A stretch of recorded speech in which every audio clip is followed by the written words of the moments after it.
We are back. We're back. We've got some consistency this time. Yes, Yay. somewhat, somehow. We are Somehow. into 19. Can you believe that? 19? Given our like frequency, this podcast has been around for like a year, maybe. Right?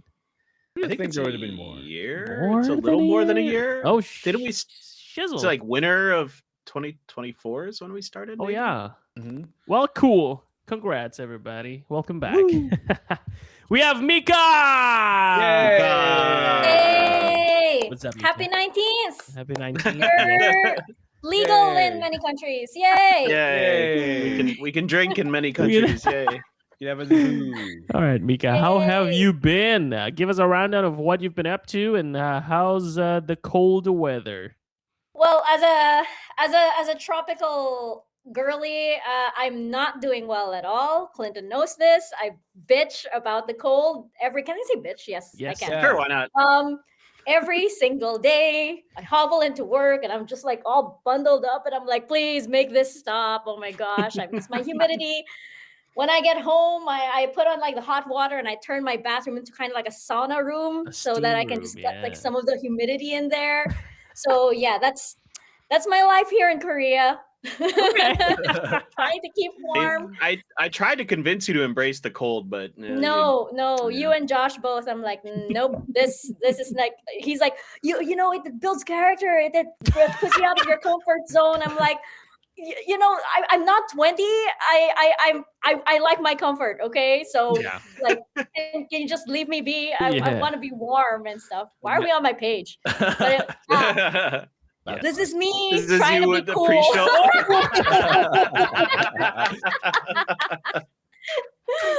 I'll probably do more. I want to do those things where it's like you're falling, and then it's like, fashion. Yes. This, that. Yes. Yeah. Let's do that. I'll do more. Just put me on one being grumpy backstage and like fashion. Yeah, you have to do like the brooding, kind of like sexy brooding, you know. I can do the brooding. I'm not sure about the other part. What Hey, would the quacks Clinton. be in that case? All right, Where is so Kentrell? Kentrell has some technical issues, namely no gear. But No, yeah, no gear. we'll give No him gear. shit another time. We'll fix it. We'll fix it somehow. But yeah, of course, it's 2026 and we have kickoff going on right now. So Mika, I know you're on the ground together with Clint, so maybe just give us a vibe check for like 2026 so far and how kickoff has been and your general impression of how we started off the year. Yeah, it's pretty exciting, actually. It's pretty exciting because like a lot of the teams that we thought were, you know, it was pretty much like, oh, this is going to be a one-sided match. Oh, this team is definitely going to win over this, and suddenly we're not sure. I mean, I love that a lot of the teams that are now on like such great records throughout the tournament. You have like Full Sense looking good. You have DFM looking good too. So yeah, I'm loving this. GE looking really good. So yeah, I'm here for it. I'm here for the kind of like underdog arc, I guess, of kickoff. Yeah, it's been that way like globally, right? Like a ton of the higher seeded teams, like the teams that were in champions last year in their regions, have been like crumbling. Like it's been a lot of fun. Like teams have been making good off-season moves, like good off-season adjustments. So overall, it's been a lot of fun. I love the triple elimination format. I mean, some teams are kind of embracing that. Oh, we lost one. Like, you know, it's not the end of the world yet.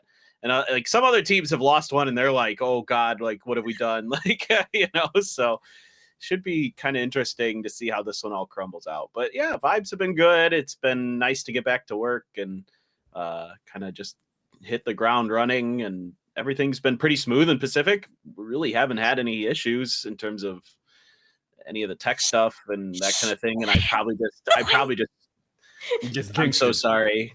Yeah. I'm just going to blame the Kilios when it happens. Oh, right. Well, we're back tomorrow. We'll see what happens on stream, huh? So that's right. Okay. So, yeah, week one results. Maybe we should just jump in. Or maybe before we do jump in, like we do have a new addition, don't we? Yes. Yes. We had a new addition to the Pacific team. Mika, Oh, he's that's joining awesome. you. Yeah. I'm really glad. I'm really glad we have Martinez on the analyst desk with us. Legal I name can't- dropping is crazy. Yeah, I told him like I really really like your name, so I will call you Martinez forever. So like I'm actually really surprised that this was such a well kept secret all throughout. Like everybody was just still like, "Where's Ewok? Where's Ewok?" So I'm impressed that it didn't actually like leak too badly compared to like other big secrets that came out in Pacific. So yeah. Late on the first day. He told me that like, so we met for dinner a couple weeks ago before the start of the season, and like he didn't even tell me exactly that he was joining, but I'm like, dude, I kind of know. Like you can just tell me. Like it's the one fine. with Phil? What's that? Was this the one with Phil? No. He and I had like a one-on-one dinner. Just okay. Yeah. Aw, I just wanted to cute. like kind of mandate. hang out. Yeah, we had a mandate. It was really nice. We had some good food. Nice. We went and got some I'm good barbecue. I'm just glad the signature turtleneck is back. Yes. Dude, he's stealing my look. He's stealing my look. He literally, the first day he was on Saturday, he's wearing a brown cardigan with a black turtleneck. That's what I wore to work on the first day. I was like, dude, no, it's mine. Bright side, you're an inspiration, Clint. Yeah. So, fashion icon for sure. Yes, exactly. Yeah. So that magazine cover is happening. You're next. You're next. Yeah. It's written. It's there. All right. Let's get the big thing out of the way, right? So we have a new team that just joined the Pacific, and the team came on surprising probably 90% of viewers. I don't know if you agree with the statement, because at the start when we recorded episode 18, we did say that Full Sense was actually a pretty strong contender for at least like maybe a top 4 finish or at least top 8, and they proved us right, especially after that second match they had. So what y'all think? What impressed you the most about this roster so far? Well, wouldn't you know? Look at that, top 4 currently SCA. Yes. All I'm saying. 3 out of 4.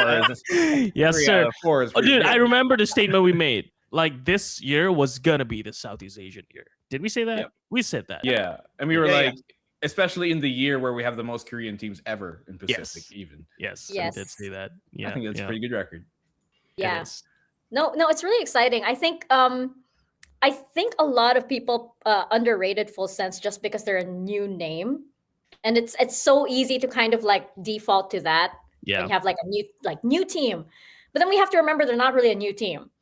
Like the core of this has been around for so long, and I was talking to Crws about this on the desk also. It's like, do you feel like this team actually got more comfortable, wherein last year when they were with Frost, maybe they might be a little bit shy to kind of like put forth their own ideas. They might have been a little bit more reserved, like, oh, we just have to follow what the coach says or what Crws says.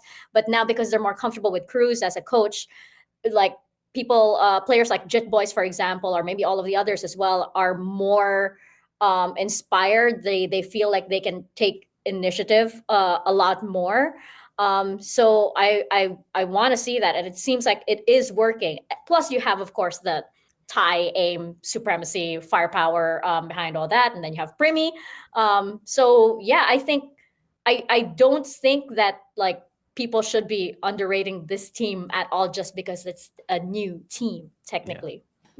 Yeah. Might be a new org, but like the players have been there, and I think this team is assembled really, really well. I think that's something we're all pointing at as well coming into the season, as how finally having a Thai team like this and having pretty much some of the best players that you can get in the entirety of SCA all together, they look pretty good. And I think, did we put them in our top, like our S tier in our ratings? Were they in our 2 masters? I think they were either they were like the next team up. A or B? A, right? Was I it think A? it might have I been think we had A. an A. We put them on S for the skirmish 1v1. The skirmish Yes. one would be A, because Mm. Even though nobody's playing anybody who we thought would be in the skirmishes. Well, Like, well, I mean, trolled. Primmie, I think it's hard to go wrong with this dude, right? Like, if you just look at, well, there you go. We did have full sense on A, which is middle next. bracket Top of A. final bosses. Top of A, yes, of A. ahead of pretty much all the other teams, and including DRX, who they did destroy. Yeah. So this was actually a pretty accurate list. Please, someone Yeah. quote tweet this when you watch this. And I think our only mishap here was thinking T1 over Nongshim, but I still don't think it's a bad decision. nah, I mean, it's hard to tell after one match, but full I mean, sense in the again, current top four, where yeah, things yeah, stand. yeah. So anyway, I was saying Primmie was tough to criticize because look at what he did, man. He topped the charts. He came out on top of the worldwide ACS leaderboard, I believe. Yep. And I think this just goes to show how much his experience has impacted his impact in the team. that makes sense. Yeah, dude, he's still banging, man. He's still banging. It's it's hard to dismiss him any. Oh, and I see Rarga's back to destroying China. And Yes. God, I hope he shows up at internationals if he makes it this year, man. Yeah, that would Anyway. be cool.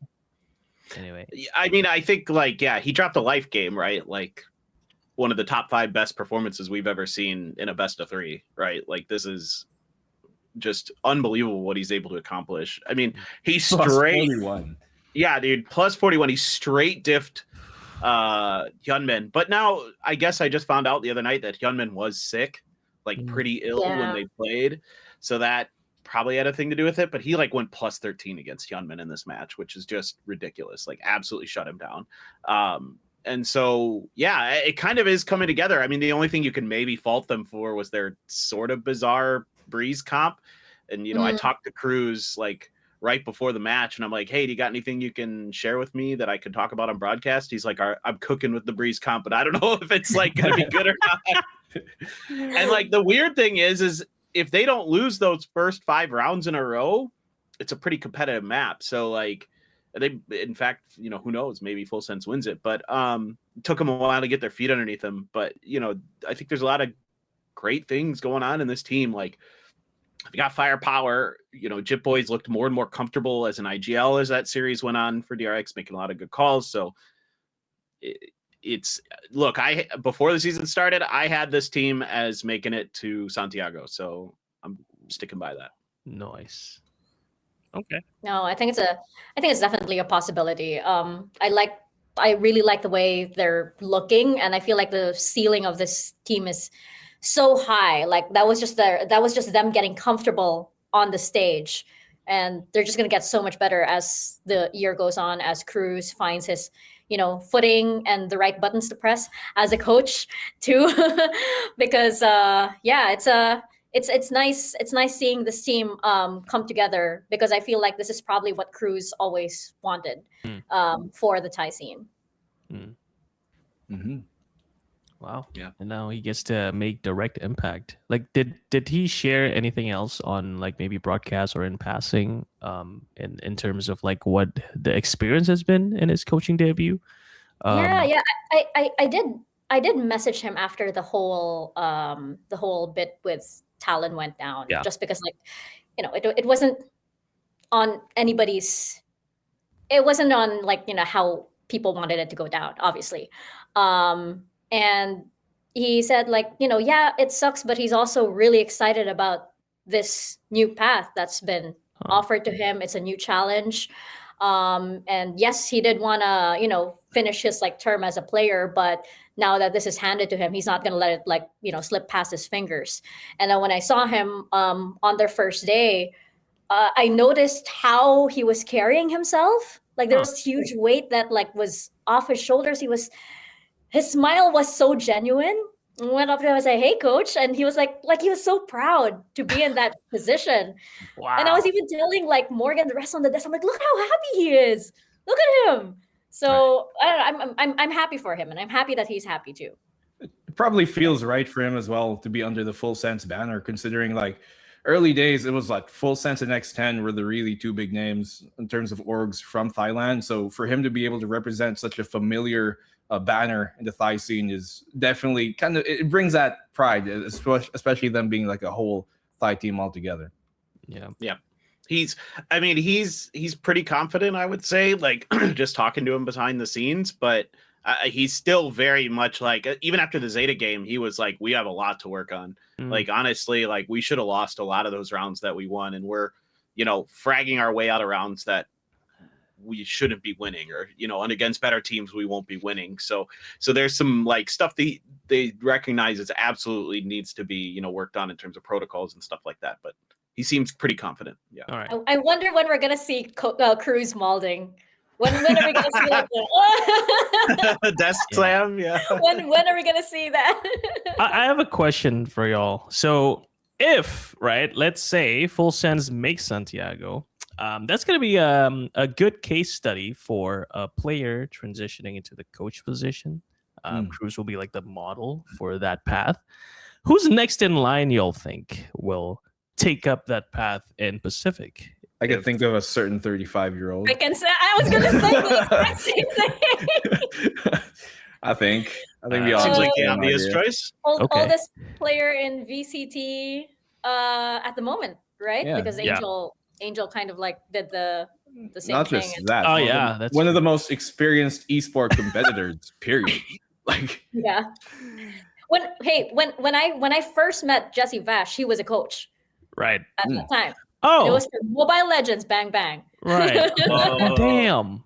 Such he was coaching Geek versatility. Fam. I remember that. Yeah, that's cool. Well, But, so he okay. has experience already. Yes. I think maybe if to throw another name out there who Yes, I think please. could maybe make a good coach someday is Devi. Same idea. But I don't want him to retire yet. Like, don't. No. We're not. Please give him a few more years. Please. Still too good. He's still too good. Too good. Yeah. No, But yeah, I think can see that. eventually, I think he could maybe do pretty well with that. Yeah, I could see that. He's got the vibes, like he's Yeah. he's a very big brother type of persona that I think everyone in Pacific can get along with. Like I just saw the recent video Pacific posted Yeah. with the blind draft and everything. Like everybody just Yeah.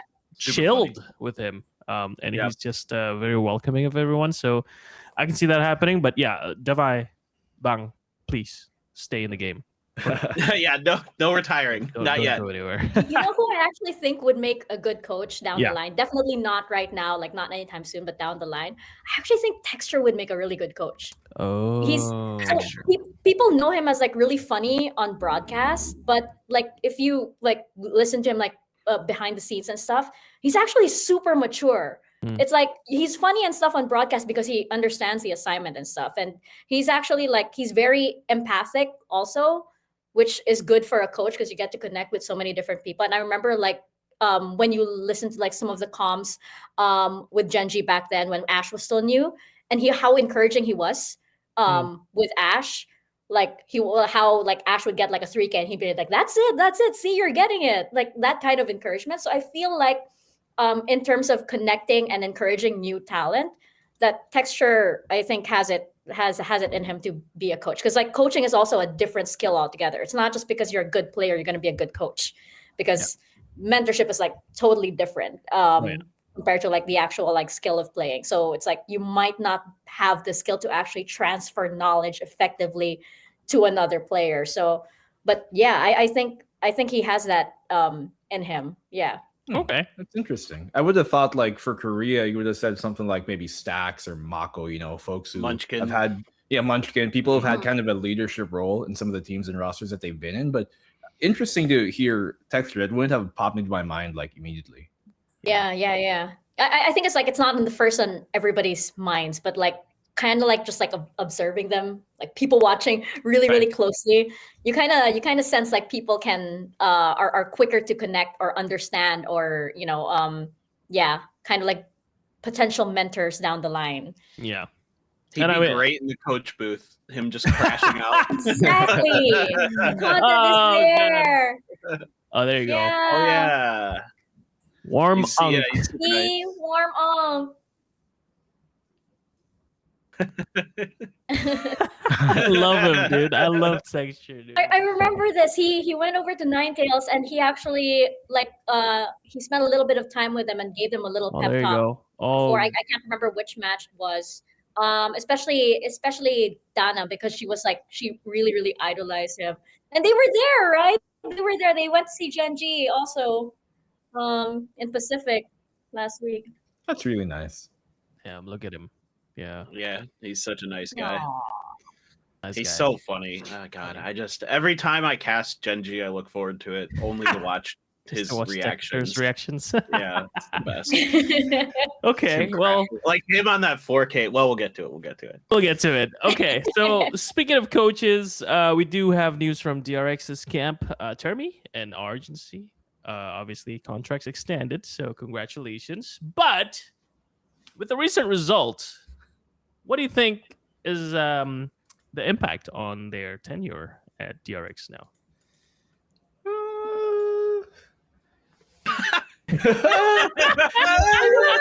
What is that? No, I'm just saying. I man. I'm just don't saying. think it should affect it too much. Like, yeah, No, they lost yes. the game. Yes. They lost 2 maps, but then again, Full Sense is pretty hot right now. Yeah. So I don't know, and I think Termi, his track record speaks for himself. He can lose a whole year. I still think he deserves it. Yeah. True. But yeah. Okay.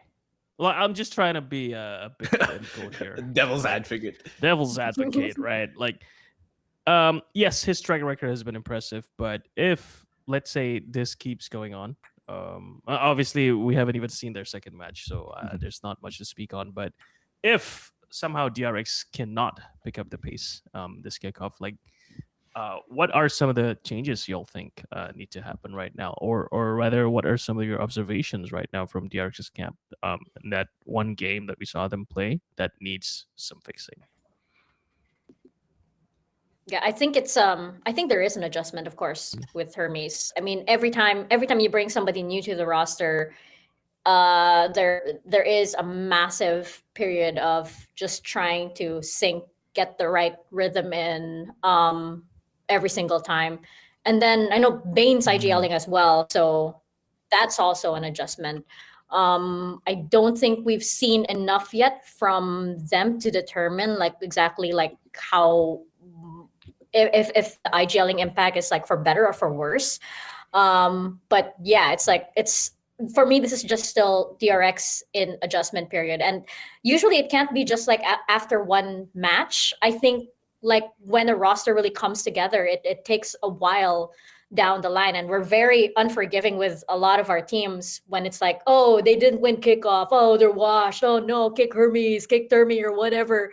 But it's not really that. It's like this kind of synergy can take months to build on. So we might not see exactly what DRX have planned or the vision that Termi has for this probably in stage 1. If they can pull it together for their next match, then that's like, hey, yay, you're good. You're steamrolling down the path. But yeah, I think it's we have to remember that a lot of these teams are building for long term down the line, because we have 2 Masters trophies. We don't have a Champions trophy. So all of the teams are looking at that. Yeah. Yeah, I mean, I think it was a little rough at times, but if Hyunmin was really as ill as I'm hearing, then I'm not as worried, because he had his worst game I think I've ever seen him have. Like that's pretty unlikely to happen again. And again, like Mika was saying, tough opponent to go up against first. But if you look at what they're doing, like in the big picture, like without getting super in depth, like with their strategy and stuff, it looked pretty similar to what we're used to from them, other than we're leaning a little bit more into Neon maybe than we used to. Like they don't seem to want to put Hyunmin on the Waylay, which I would say is something I would be toying with potentially. But again, it's hard to say for sure because there's so many new things going on with this team, plus Hyunmin being sick and having the worst game he's ever had. Yeah. If you just kind of throw all that aside, I think if they rematch against Full Sense, they might actually beat them. So yeah. And that might still happen, by the way, with the way the brackets work. Yeah, so because we got 3 elims. 3 elims, yes. So, okay. Fair points. I love it. Let's move on. So the other match was ZETA, which we did hear about before, where there was a big update. They picked up someone very prominent and strong, but also small. So do you think they have enough time? Is my question. Because ZETA has been kind of in a down low for quite some time now. And to be able to climb back up in such a short time, there's got to be so many drastic changes, I feel. And obviously, Mini is one of the key people in the scene that I think can manage to do that. But realistically, are we going to see a better ZETA by stage 1 if we kind of give them like the same yardstick as like DRX's adjustment? Yeah, I think one of the difficult things with ZETA right now is they don't really have, other than Sugar Zero, they don't really have somebody who has that level of experience. While Mini might be contributing to ZETA's strats and stuff and everything, maybe helping them in like many other ways. In the game, the server, it still takes somebody with a lot of experience to be able to interpret all that and put it into action. And I feel like Sugar Zero, he might have a lot on his shoulders because it's really just him trying to lead this this new roster. He's the only one who's stayed on. So I feel like that's also what this team is struggling with. We know that the Japanese region hasn't, had that big moment ever since like Reykjavik, and they've been trying to get back. ZETA's been trying to get back to the glory days and everything, but it just feels like they haven't exactly evolved that much. Whereas other teams have been like really changing how they play and reinventing the wheel. But it just doesn't seem like, it's been several years and it just doesn't feel like ZETA is adapting as fast. Yeah. I mean, they might improve, but will it be enough? I do think they're going to improve, sure. But you look at the rest of the Pacific right now, and there's so many stacked teams that they've elevated the kind of base level of play so high that ZETA starting fresh, it's really tough, man. I mean, full sense, it's not a great opponent to go up against first, and if there's any Japanese team that looks good right now, it's DFM. But ZETA just, it's hard to watch such a beloved team who was one of the kind of the faces of Pacific earlier on struggle this much so consistently starting last year. I think there comes a point where I'm not too sure how long this roster will be performing this way in terms of how, I don't want to say bad they are, but how much they're struggling. I think they're going to get better, sure, but coming into the second half of this year, I don't know if they're going to improve enough to be able to, I guess, still make a good case for themselves this year if the roster still stays the way it is. Man, I think there's a lot of things going wrong right now for ZETA. Just knowing some of what I know from history and kind of talking to people, like, obviously this isn't probably the team that you're wanting to put together as ZETA in some ways because of contract issues behind like what's going on in tier 2. So like there's big problems in the Japanese scene right now in terms of the fact that they're kind of victims of their own success because tier 2 is so successful in Japan. Like you can go and play for a reject, for a Fennel, and kind of just make about the same money, still be just as popular on streams and other stuff like that. Like if you want to go and do some of that on the side or, eventually turn your full attention to that. So players, like Depp that don't like to travel, that find it difficult to, exist in another country for an extended period of time. I'm assuming, I'm just guessing here. Like, I don't actually know this for sure if Depp really thinks like this or not, but this is my guess. But because I've known a few other players who have kind of a similar mindset from that region where it is really exhausting for them. You know, and the competition, like the desire to be competitive just doesn't seem to be that strong in terms of, you know, you want to be the best, you want to play the best, like you want to go to these international events. Like, I think they want that, but it's not like it is in a lot of other places where that's kind of the end all be all.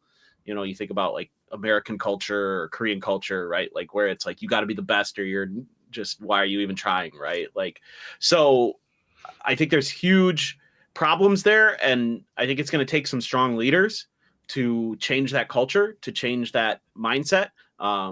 And I'm not, you know, I like Sugar Zero a lot. I hope that he is that guy. I don't know. You know, it's hard to say for sure. In terms of like what they did in that game, structurally, they had some pretty good ideas, especially on Corrode.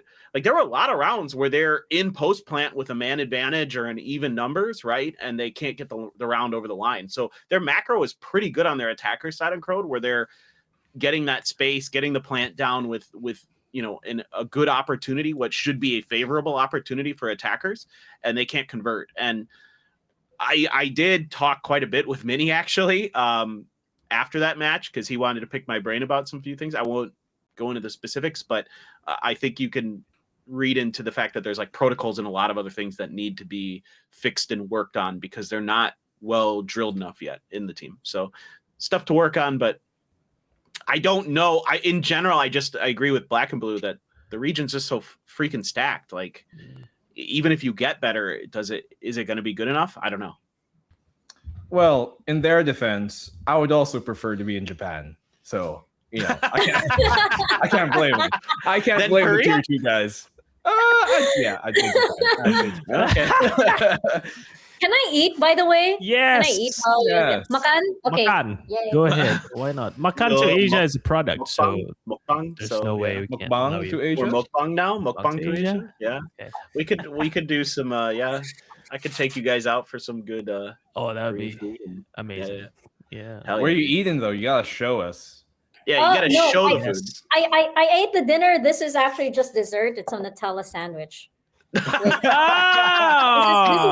It's a Nutella sandwich that I got. Okay. But what are like those? some strawberries and banana? fruits.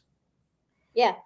Nice. Yeah. Okay, that's fair. okay. That's A fair. basic third grader's snack. I am a big girl and I will eat whatever I want. You go, a girl. Nutella sandwich Yes, for sir. dinner. You know, Mika, for one of the people I know who propagate health a lot, that was a surprising snack for me. It has banana. Oh, okay. It has banana. I eat a banana every day. I get that. Yeah. My cheeseburger has So lettuce. You know? yeah. It has a tomato and I'm gonna lettuce. use that. I like that. All right. So where should we go next, lady and gents? So we got a few of the other matches that I think were pretty interesting. Obviously, the Korean region is in shambles right now. With 3 of the big OGs are currently in the middle bracket. We talked about DRX. There's still Gen.G and T1. Did you guys have like any insights? Did you guys talk to any of the people involved in those teams, or did you notice anything that was worthy of a highlight and mention today? I was just gonna say, speaking of Korean OGs, one did retire today. Oh, right. Oh, yeah, yes. One Yes. of the OGs. The OG. The OG Yeah. OG, who helped, I guess, pioneer how to play Valorant. Yeah. With a strategy. He was a brilliant player. Like, it's really sad the way things ended up for him, you know, with the whole bleed disaster, and just he's got a ton of talent, I think, and it just felt like, you know, trying to grind through the tier 2 scene probably just was wearing on him a bit. I don't know if he has to do his military as well. Like, that could be part of the equation here for him, where he might just be like, you know what, at this point I might as well just get it out of the way. I don't know for sure if he's done it or not, but I don't think he has. But yeah, a great Sova player. I'll always remember his ability to just be so on point with his util. Had some crazy good rounds for DRX at internationals that, you know, sometimes he was the best player for DRX at some of those early globals. Like, he was really, really playing out of his mind in terms of the fragging on top of the util. So tough to see him go. A guy that, you know, was there from when I started here in Korea. So wish him the best, man. He was a legend. Yep. I think we'll see him on the Korean desk. You can say hi. He'll probably be invited, right? I don't think he was know. invited a couple of times. Maybe though. I think he was. I bet they'd invite him at the very least. Yeah. Yeah. I think we'll see him around in other capacities. One specific, always specific. I think. Mm-hmm. Yeah, he says like later I'll see you we'll talk a little on the broadcast. Yeah, so yeah, I can read a bit of that message. Sick. Oh, flexing.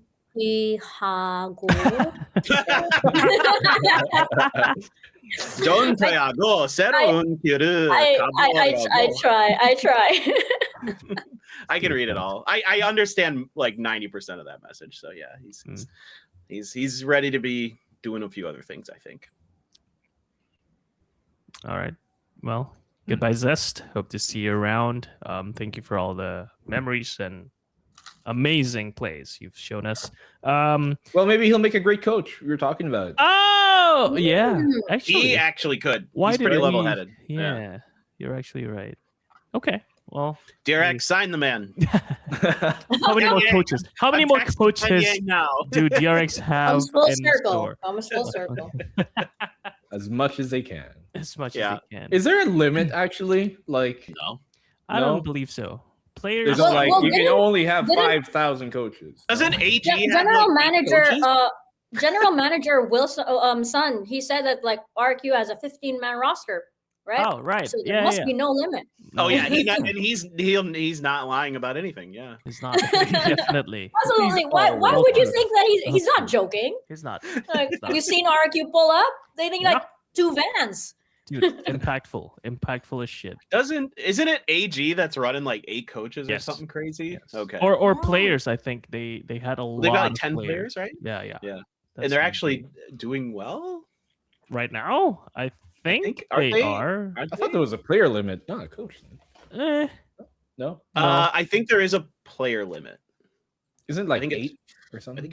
I thought it was like 8 or 9, but maybe I'm wrong. yeah. Well, they are doing well right now. They've won the recent 2 games versus Nova and Bilibili, so we're seeing them step up. So that's AG. But hey, focus back on Pacific, guys. So Gen.G. What happened, guys, with Gen.G?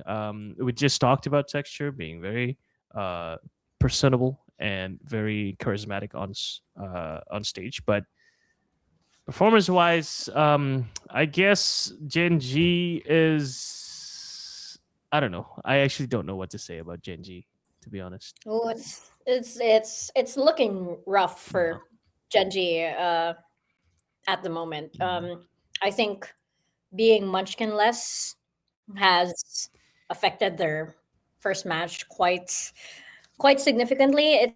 It's hard to replace somebody like Munchkin and to step into his shoes. So, and Solo working a certain way with Munchkin for so long, it's again another big adjustment that the team has to make. So the thing is, like, yeah, sure, first match and everything, but the thing that scares me with this Gen.G, with how Gen.G looks right now is I can't see how everything fits in together just yet. Because like with T1 I can. Like you know the vision that they're trying to build a T1 roster, but with this Gen.G roster, I'm just not quite sure yet. We haven't really had moments from Zinx. We haven't really had moments from the Lakia of Valorant, just yet. Texture has had better performances, even though he still is Mr. 4K at the end of the day. But we know what Texture's like when he pops off, and it's just a little short of that. And with so many changes happening, it just doesn't feel the same at the moment, sadly. Yep. It's tough for them right now, man. I mean, there's some role changes, like Karan going over to Sentinels. He looked okay, but it felt like the big picture game planning wasn't fully there yet, despite them having some good success during the offseason, right? Like where they looked pretty solid. I guess the silver lining here is Ash is looking strong again.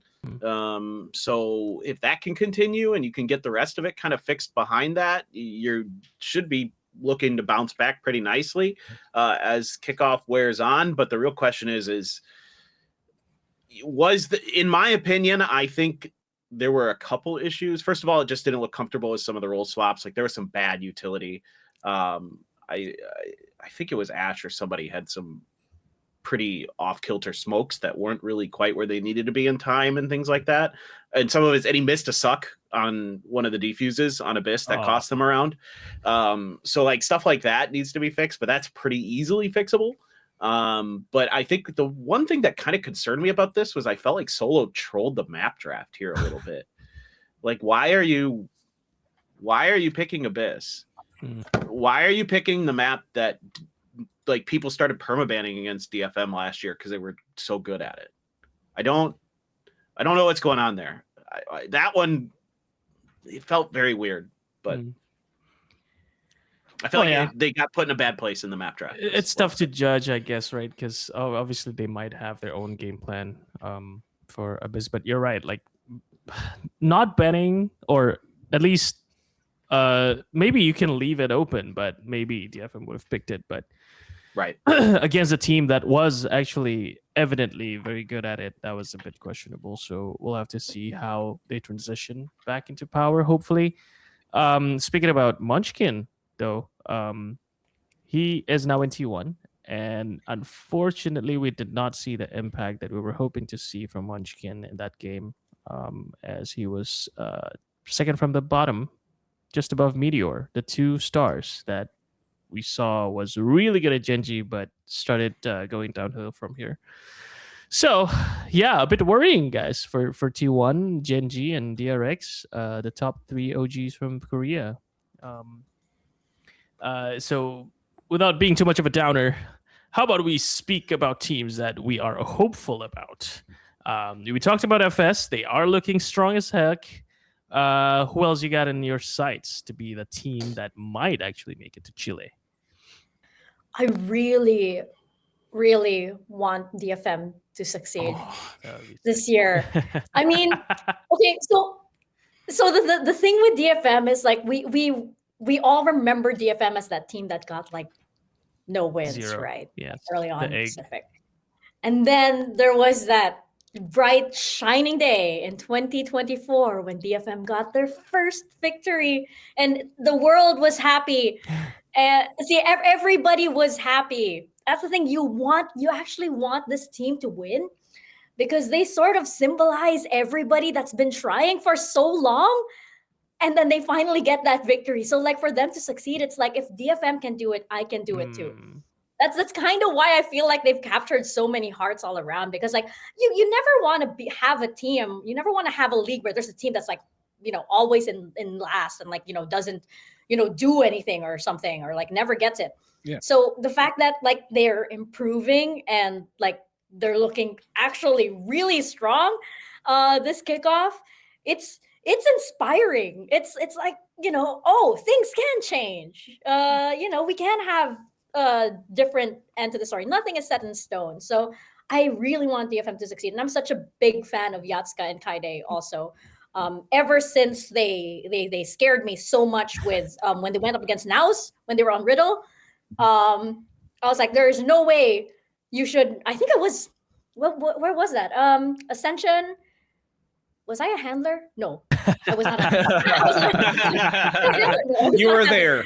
You were there. I was there. And it was like, I just remember Yatsuka winning so many 1v3s versus Naus. And I'm like, okay, you can do that so many times against the team I'm backing. You deserve my respect. I will be a Yatsuka stan. Of course, like, in previous Ascension, maybe he didn't make that much of a mark. But now that he's here and we saw what he could do on the chamber and everything, so I'm for it. I'm absolutely for it. Like I wouldn't take away the captainship away from Paper Thin. Absolutely not. But I'll be a happy passenger. No, Paper Thin like that. You can't have my boat. Yes. Can I have my boat? Can I be a passenger? You are selling tickets. Yeah. Everybody's everybody's welcome on board. I just it is my boat. Okay. Perfect. perfect. I'll book a room and I'll be at the buffet and stuff. Yeah. Well, I've already got Shio in first class. Oh yeah. Because I he see. wanted to be Okay. on, yeah, and I told him I he's think- gonna be around the coughing babies. So yeah. I think I'll take a cautious standing ticket for that one. You don't know. Okay. But like, You know no, what? I agree with you, Mika. I agree with you. Like, I think everybody puts everybody's eyes is on May from this win, right, against Gen.G. But as you mentioned, both of those players, right, the two big guns in the back, Kaide and Yatsuka. When you even mentioned that 3K that they would constantly get versus Naos, and then it happens again versus Gen.G, like some point during Abyss. I think that was like in the second half, somewhere on the map. I forget where it was. I think it was on B. But case in point, he's not typically the person you look to frag out on this team. Everybody's eyes is on May, and yet on that Euro, I think that was a really good sign that even though he maybe not have given a super outstanding performance, but it was good enough to get them over the humps. And same with Kaide, there were so many rounds where they just did enough to get the round sealed. Ultimately, yes, it was a 2-0. Some of the rounds were a bit closer than that, but ultimately they were able to do just enough to get themselves over the hump. And if they can keep doing that, then I think DFM, they have a lot of a brighter future up ahead of them. Like lots of teams will be like, oh, DFM, they don't look like the team to maybe go to Santiago, and I agree. But sometimes it's not about reaching that goal immediately, right? Sometimes if you can't see your way out of the forest and you can only see your next step, then you only have to take the next step. And for DFM, they look like they're taking the right steps. I've replayed Yatsuka's 1v2 on Haven B so many times. Oh, that Pam. Yeah, oh my gosh, so good. that was So nasty. good. That was straight filth. That was probably normally when I watch Valorant at home, I'm just kind of sitting there pretty quiet, just nodding along. I don't really get excited. But that one I actually got up on my chair. I was like, oh my God, like what was that? Same. I was like, what? And then I replayed it again, and I replayed it again and again, and I was like, oh. I'm like going back and watching Japanese streamers' reactions to it. I'm like, I gotta see Gon. Oh, I You have guys to know watch a Gon. Japanese stream. I You love guys doing gotta watch those. Gon, man. He's fucking hilarious. I think for me with DFM, there's good and there's bad, obviously, right? You win a match, you lose a match. The good is the maps that I thought you should be good on, you are. Abyss and Pearl. The maps that I think lend themselves to your style seem to look pretty strong. My concern is that your other maps that I don't know what's going on behind the scenes with this team. I haven't talked to them about this since the loss with the map draft against RRQ, because the map draft against Gen.G, perfect. Chef's kiss. You win the skirmish. It goes exactly how you want it to go. RRQ, you don't have that benefit of the skirmish, right? You have to seed to whatever RRQ wants to do because of the higher seed. So then you ban Pearl, which is the map you picked the previous week, which granted RRQ, very good, very, very good Pearl team. I get it, maybe, but still, it's one of your stronger maps. I think there's probably something you're worse at that you could, like Crws, that you could have thrown in there. But they wanted to try stuff clearly with the Phoenix comps on Haven and on Crws. So they're taking pages out of other teams' books like Paper X on Haven, and then like teams like Vitality over in EMEA that are running the Phoenix on Crws that look pretty strong. But Kaide just wasn't quite ready with the Phoenix. It doesn't look that slick. It doesn't look like that coordinated. And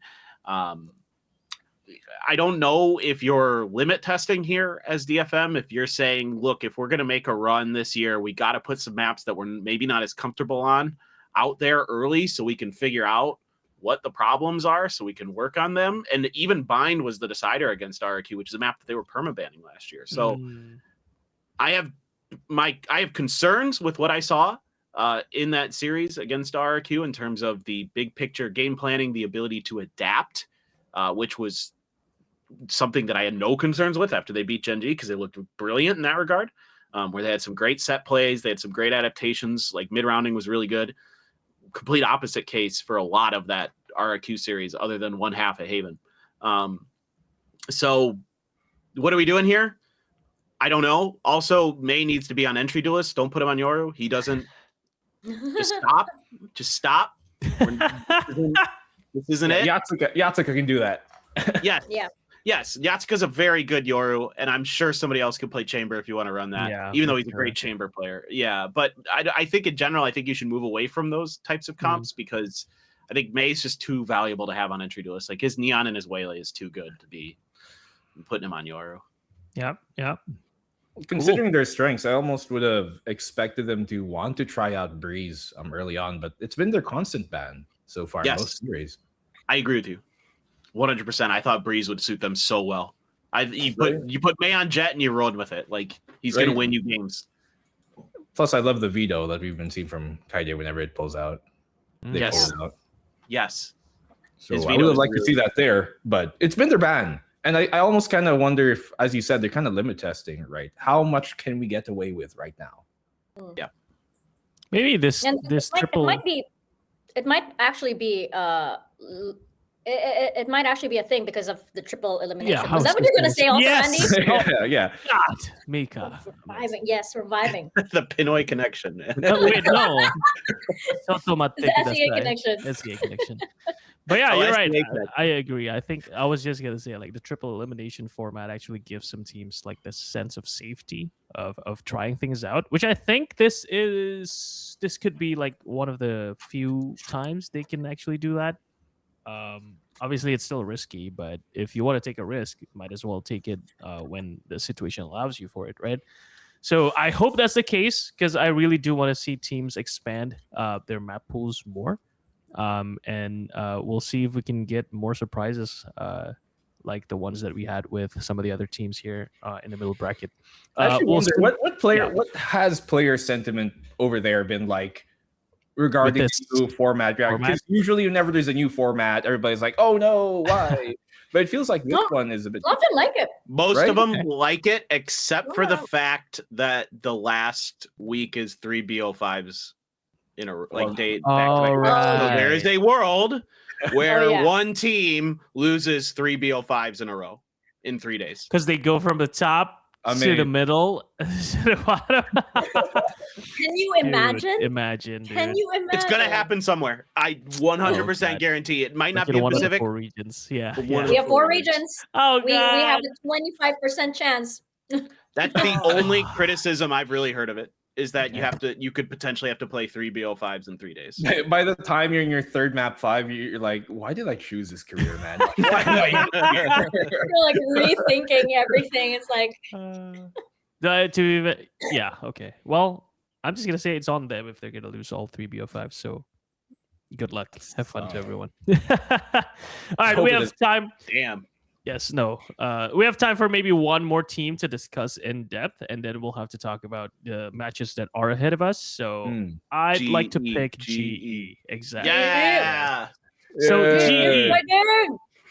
This is probably the best iteration so far, right? In the 4 years running. I mean, with the coaches, with the players they've selected, with all the experiences that they've had, with all the different mixes they've had.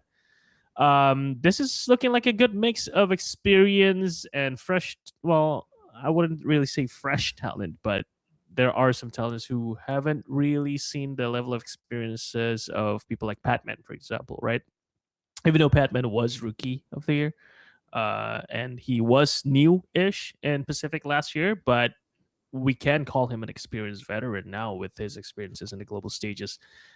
So with all that, I think GE is looking really solid, especially in that game versus Paper X. Like obviously I'm biased, but I really supported Patman in that series because look at him go, man. Patman kind of destroyed us, not gonna lie. And I think this is really a good sign for GE, to be very honest. Even though it ended up in a loss versus Paper X, but that's just Paper X being Paper X. Pulling up in the last map, just doing crazy shit. But GE, I think, really has a chance this time around. Well, I don't think there was ever... Bring it that close, too. That was like... Yeah, exactly. Yeah. Very. I don't think there was ever any doubt that, like, Patman was replaced not because of he was performing badly, right? It's just that, Envy, just such a big prospect. He's been here for so long. He's been such a big name in Pacific. You kind of it makes sense, right? But there was no doubt, I think, in anybody's mind that like, oh, it's because Patman wasn't performing well. That guy is a killer. Yeah. That guy is a mean fragging machine in more ways than one. And we saw that, I think, obviously, especially in their opening series of this bracket, but even against Paper Rex, their former team. And it was, first of all, nice that everybody was dapping him up, giving him hugs. You can still tell that there's love there. There's no bad blood because he did so much for the team already. And now he's going to do so much for Global. I don't doubt that by the end of this entire year, we might even be looking at him to potentially be one of the MVPs of the season. Oh, and by the way, shout out to Panda, Paper X's performance coach, for still giving Patman a note that he used to give him. Yeah, that was so sweet. Yes. That was so sweet. Panda's Tagalog is better than mine. Oh my gosh. Really? Could you just give us a bit of a context here for BNB and Mika? Like, no, it's like I could not write this. Oh, you write better Filipino than me. Really? Okay. But you can understand, right? Yes. Yeah. Can you Pwede give us like a sa magkaibang panig, pero wala kang kailangan patunayan. I'm like squinting like an old person. Tandaan, pinakamagandang laro. It's like he's like saying like we're on opposite sides now, but you don't have to prove anything to anyone. And just think about it round by round.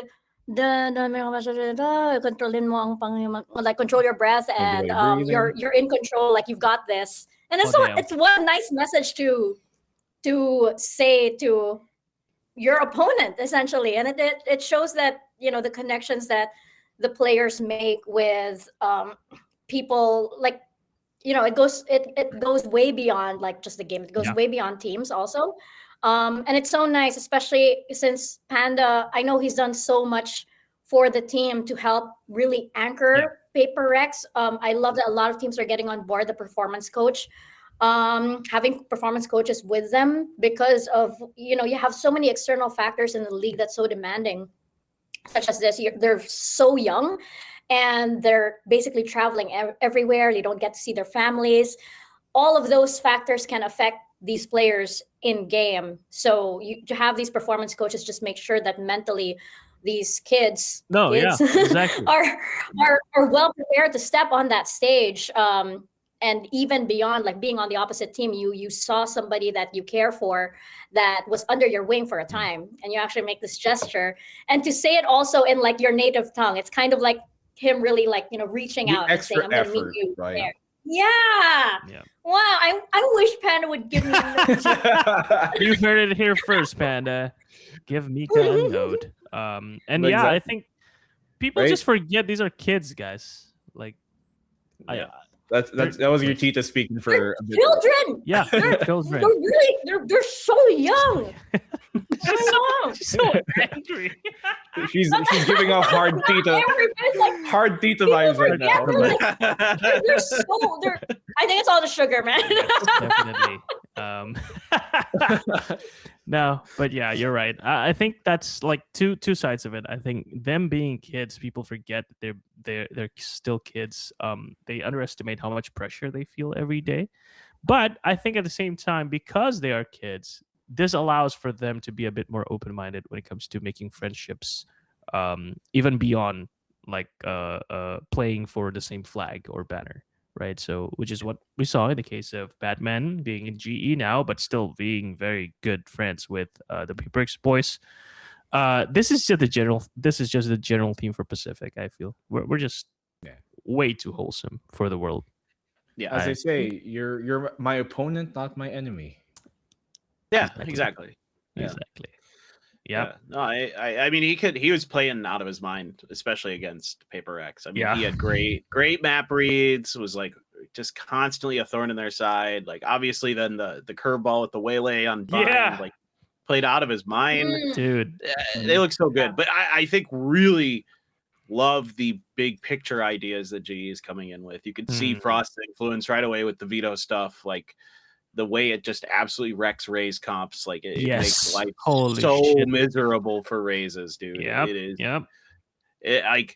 I guarantee a lot of teams are looking at what GE's doing right now and going, You know, a lot of teams have been running veto, but I think like what was it? Like they were like 4 out of 5 in nullifying showstoppers on split. Like it was Dude, really, it was really so tilting from my side, obviously, when I'm watching that game. Like, come on, man. My gosh. It's literally just one little blob of blueness or whatever color it is. Just shoot it. Just freaking shoot it before you shoot the actual rocket. Or throw other util first. Yeah. No, but the thing is, like, the nature of Raze players is they chase someone into a totally different area. And this veto player, Udo, I think he understood that and just placed that thing wherever he was going to run towards, if ever he was being chased. And this whole mechanic is like sort of refreshing, obviously. So props to the veto design team.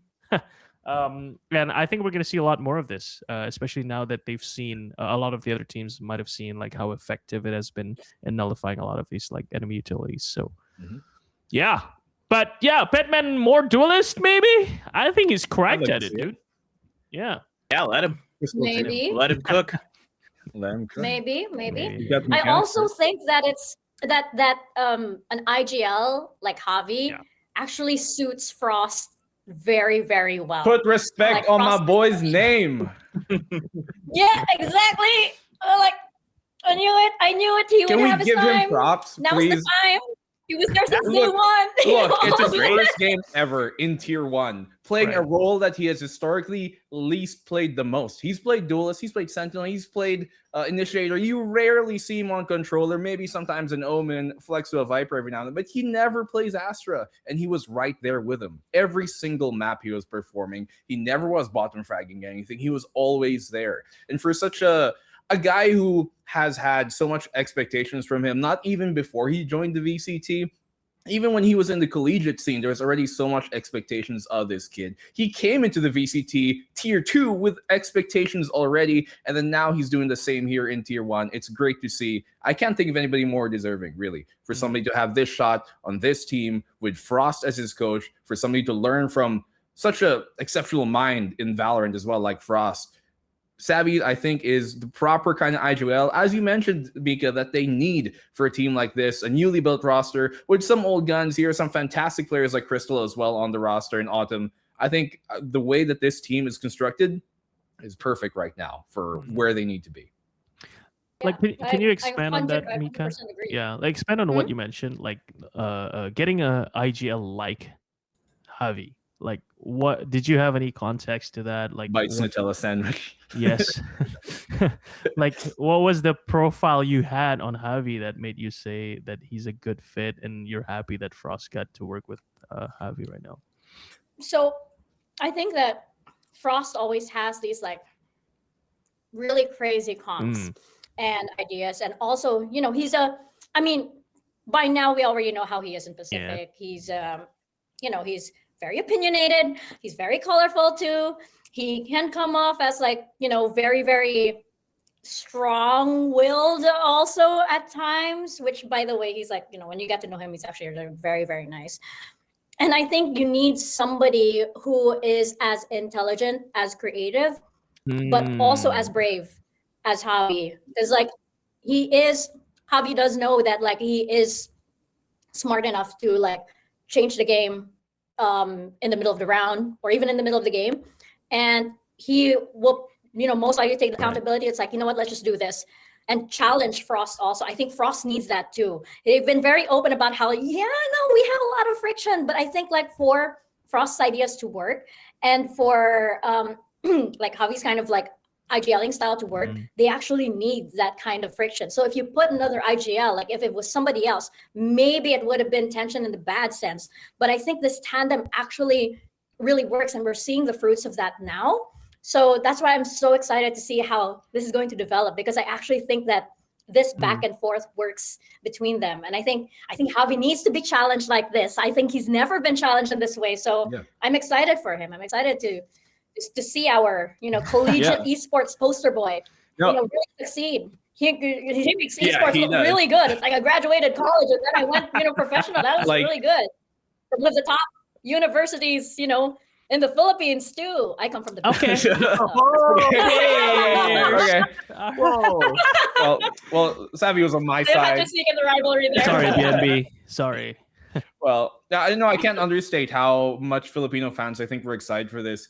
As a story to kind of show the point, I think Mika, we were at some rave event, remember, a few months ago, and we were talking about at the time, like we were kind of rumor milling, oh, I wonder where Savvy AK is going to be because they say he's going to be picked up by some big team. And just just as we were having that conversation, Savvy's brother walks by, just happens to walk by in that exact moment. And we were like, hey, we're talking about your brother. And then he was like, isn't that? Oh, I wonder where he's going to be. I wonder where. It's the talk of the town. And really, everybody's been kind of looking forward to seeing him at the kind of highest tier of Valorant. So finally now, it's about time, man. This guy's the real deal. Agreed. He carries himself really well. Like in the interviews and stuff, you can tell he's got a lot of confidence. He's got a lot running behind his brain that he's trying to, put together for the team. And, we get to listen to their comms a little bit and, seems pretty in control of what's going on. And honestly, their macro looks pretty good for the most part. There were a few moments here and there in their first couple series. I was like, but that's everybody. There's no team that you're not, any match for any team is pretty much going to have those moments. So, overall, it seems really, really bright for GE right now. Like everything seems to be clicking. It's one of probably a couple teams that you just absolutely do not want to run into in Pacific because it's going to be a really tough fight no matter how good you are. Yeah, Pacific is just stacked right now, dude. It is. More so than ever. It's exciting. It's exciting to watch. It is very exciting. All right, talking about exciting, we have exciting matches, right, guys? So let's pull up the match lists, if you can, Mr. Juan D. So let's. I know we skipped a few teams that we didn't really talk about, but maybe we'll get a chance to talk more about them in the next episode. And with the interest of time, let's just talk about them a little bit now that we're talking about the matches. So let's go down the list. Let's start with the middle bracket before we go up and decide who's going to be a contender for the first qualified team. So starting with M9 TSDFM, who you guys got in the bag? Mika, what's that face? Why? I spilled crumbs on my tape. I see. I thought you were. She's already regretting having it. I just you can see my reaction. You can see it actually escalate. You can see the moment. That's why I had to point it out. But yeah, TSDFM. I think DFM. Yeah, but not by a lot. I'm a little concerned with DFM after seeing the Haven and the Crow. Like I'm a little worried that they have some reads on some comps that they want to bring that maybe aren't really fleshed out well enough. And if they want to keep kind of progressing, they might just need to go back to the kind of standard double duelist stuff, and not putting May on Yoru and some other things, and I think they'll be fine. But Team Secret's better than I think people think, especially now that we've seen how good Nongshim actually is. Yeah, that's true. So I don't rate DFM that highly. Maybe like 5 to 10% above what Team Secret is. I see. Yeah. Okay. Well, I mean, if our theory about them limit testing is true, then if they decide to let that limit go this match, I think it would be a fun watch and see if DFM actually had a lot of aces up their sleeves. So but any arguments for that, Tita, Mika? Like, do you agree, or is there my worry right now with Team Secret is that the addition of Berserks and 1010 and Sylvan is a bit too drastic. It's a big overhaul for Team Secret, right? But I think it might be too much too fast. Because I think that Vash is so used to a certain way of IGLing, which obviously if you speak the same language, if you catch on to the same context clues, you will be able to catch on to like what he wants in the round. But obviously, I mentioned this on the desk. The way you process comms is also going to be so different, and because you have cross-cultural now, there are just so many layers to get through, to rehearse, to translate, and to kind of there are too many guards up. So I feel like there's a kickoff is just way too early for this to take shape because it involves a lot of your own personal defaults, your own personal biases coming out, especially in the heat of the moment, which is exactly what happens in game. So I think it's a really, really big challenge for Team Secret. I mean, you have really good individual players, and in the earlier game, a lot of what we saw was a lot of individuality, but you really can't see it gelling in the span of a month just yet. All right, fair points. ZETA GE. G. Okay. This should be G. I think it's G. This might be the Pretty easiest prediction we could make for this middle bracket. I think. You guys want to do scores? No. Oh, no. That's not. No. I don't want to go with that. Yes. Unless you're seeing like that ZETA that we saw for 2 maps at Red Bull home ground where they beat Fnatic in G2. I don't know. Yeah. I don't know how you win this. G is just too good right now. Agreed. And we've talked about how that is the case for GE right now, them being so good. So I believe we are in agreement that GE will take this match. Varel versus DRX. I think DRX is still going to take this one, even though they did face a loss against Full Sense. Yeah. Because this is probably the hardest of the 4 down here in the middle for me to predict. I feel like Varel, if they go back to what they are more comfortable with, they might be able to do this, but I think you have to favor DRX, Yeah, it's just so hard to tell for me based on the one series they played against Global of all people. Yeah. Right. So it's hard to tell. DRX should have the upper hand here, but I don't think it's. If anybody's expecting a landslide, I'm not expecting. Could be this. Yeah. No. Okay. All right. I think Varel will figure themselves out. All right. Gen.G T1. Should be T1. Ooh. Should be. Should be. Okay. I was going to try and find an argument for it, but then they took all the Gen.G's players. So T1 it is, I think. I think it's T1. Yeah. I don't think T1 should be super concerned. They didn't have the right reads on how to stop Dombi's Neon. That's really what that series kind of boiled down to. Like Dombi's just taking space and he's just running all over you. Okay. Cool. All right. That's pretty much it for middle bracket. Let's go for upper bracket, guys. Full Sense and Nongshim. I'm on the Full Sense train here. Oh, Good. Did you see what Full Full Sense posted? It's took by took. No. Huh? Took by took. Yeah, that's the new. Yeah. That's the new. I have catch line. It's the new train by train. Oh, sorry, track by. Oh, okay. Yeah, Track by It's took by took now. And I believe it was Sleeky who said that as well. It was on Reddit before he. Oh, okay. I saw it on Reddit a few days before. All right, good catch. But Sliggy did bring it out on but it did. But yeah, I am on that. There you go. The Tuk convoy is rolling. You heard Sliggy. Tuk by Tuk will be going to Santiago. I don't know about Santiago, but at the very least, this next match they're playing, I think Full Sense still got this in the bag. Yeah, I think if there's any team that can shut down Don B, it's them. Yeah, like if anybody has what it takes to just nullify his craziness, it's them. It's just because they're as equally crazy, I think. Yeah, like exactly. They're just as cracked. That and if I'm going to put my money on anybody hitting a shot on a sliding down B, it's in your Primmie. face. It's Primmie. It's yeah, Primmie. Exactly. Just put Primmie, park him in the middle of nowhere, and wait for the Dumby slide, and boom, easy kill. And I think what I hope is also that Full Sense and Crws are thinking about how to get Killua involved with the fade util to slow the Neon down. I felt like T1's game plan initially was to just throw it kind of work, but then they went away from it for some reason on the next couple of maps.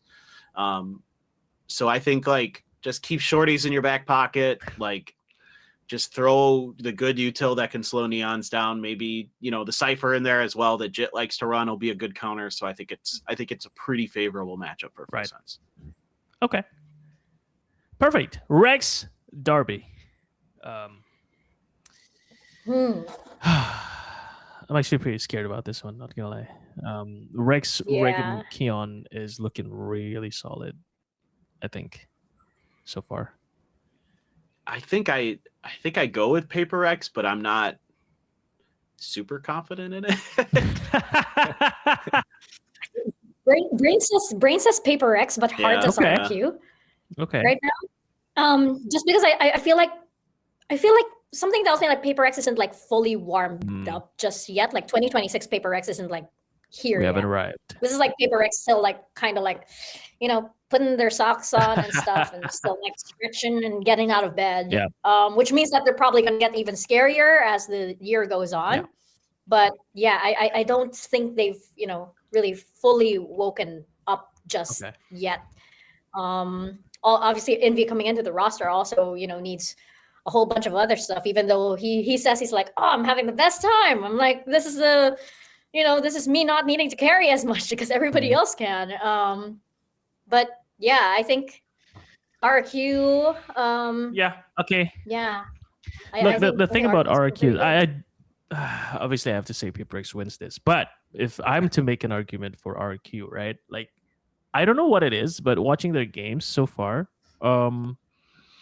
they've been so much more adaptable in rounds. Like, I'm seeing a lot of different things they do, like in the mid rounding, that I think they haven't really figured out before.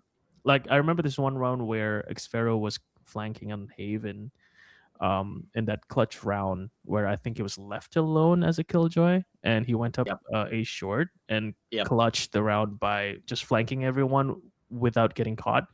So these types of rounds, and I think I see a lot more of those in the game versus DFM. Maybe it was attributable to DFM being a bit too rushed, but I think RRQ has found a way to kind of slow down and be a bit more methodical in their mid rounds, which I think is very worrying against a team like Paper X. For Paper X to be worried, not for RQ to be worried. So that's why I think they have a bit of an edge here in that sense. But looking at the stats, I am also a little bit worried for Monyet not having the impact that he used to have before. So it's a bit of a balancing act. I hope that they are figuring things out in the mid round by not sacrificing individual performance too much, because against a team like Paper X, individual performance I think is pretty crucial, especially in those duels. Yep. Well, remember that GN Sun also said that, like, you know, they have a 15-man roster. Yes, he does. He said they bought out they bought a Boaster and Boaster, Durka, I think probably. Yeah, I really hope they don't deploy them. Oh god, dude, all that Indomie money's going crazy. Oh my god, Bali tourism, man. I'm so iffy on this match because I think like Paper X looked actually pretty shaky at times from a macro perspective, but again, like you're talking about, like, because they're so good individually, like they just get over that. I really want to see Devi versus Jemkin on Chamber. That's like the one thing that I want out of this match. Actually, would be so good because Jemkin looked really good on Chamber on Corrode. So I would love to see that matchup. But okay, let me ask about Jemkin. Like, is it the same case as May, where I think it's more? You would think like it's more valuable for Jemkin to be on the entry, or is he actually more swappable than?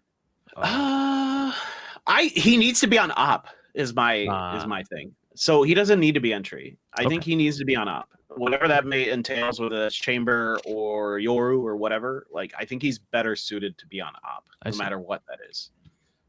Okay. He doesn't have to be entry because they have Monyet who could probably jump in and do neon things. Yeah. He's happy to die. And as long as Jemkin is in position to, you know, to op, to get those kills, then they should be good. Okay. Well, remember that GN Sun also said that, like, you know, they have a 15-man roster. Yeah. So he said he said they bought out they bought a Boaster and All right. What's our verdict for this match? Yeah. RQ Paper Rex. We still don't know. I guess I'm going Paper X, but barely.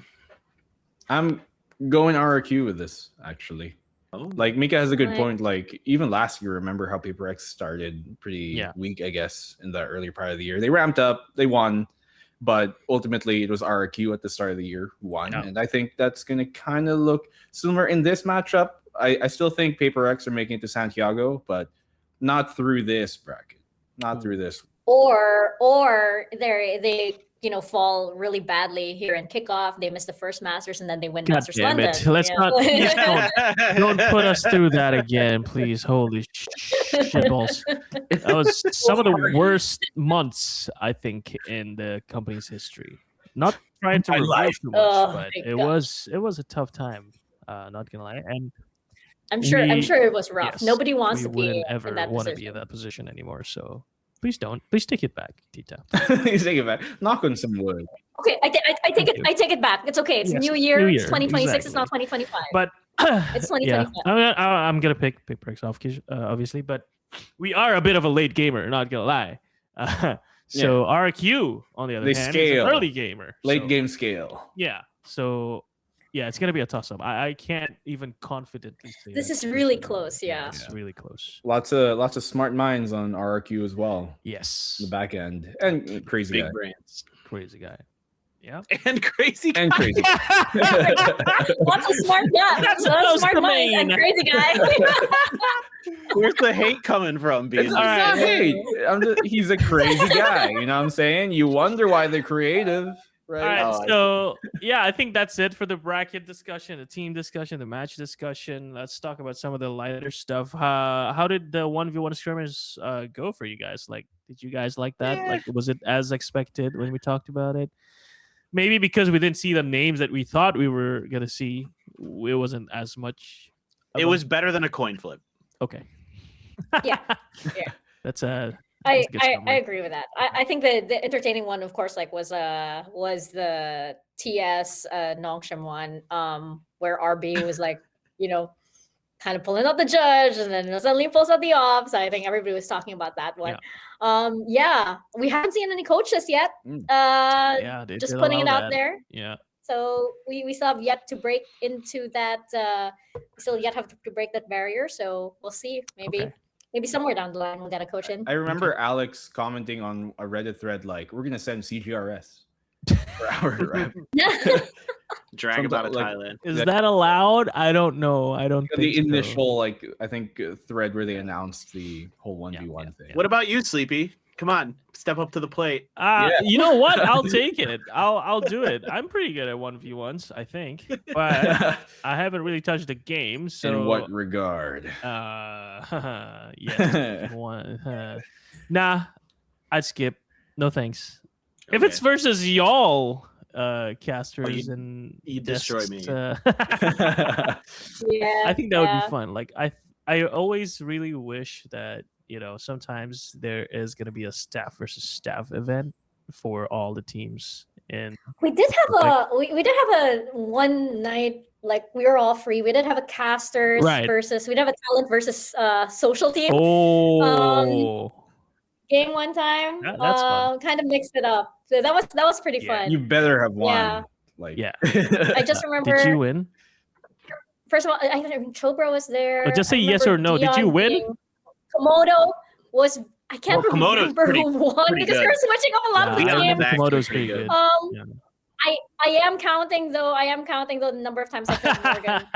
That was my pride and joy. And I remember when we switched and like Pilsky and I were on the same team and he's like, "I'm gonna set you up. I just need you to hunt down Morgan." And I'm like, okay. And I'm like, I was like really, really chasing him. And he would like lean up on the other side. He's like, "You're so annoying. You're so annoying." Remember, Mika, when you went to one of those Valorant trivia nights here, like locally? There was a trivia night for Valorant, and I was like, "Mika, if you guys lose, that'd be that'd be very embarrassing." No, I get super competitive with. And you won. I remember this. You won that. I did. Yeah, we did. I had like what I even recruited Mark from Wolves. I was like, you come with me, you're a coach. I was like, I need to win this trivia night. What are we going to do? I don't know. I don't care. All right, last thing. You know, there's this new setup at the new arena. The coaches are on stage now. Did y'all see a significant difference? I bet when PaperX was playing, it was a fun time for y'all. I don't know if you were there. It was actually so it was entertaining, the PRX and GE match.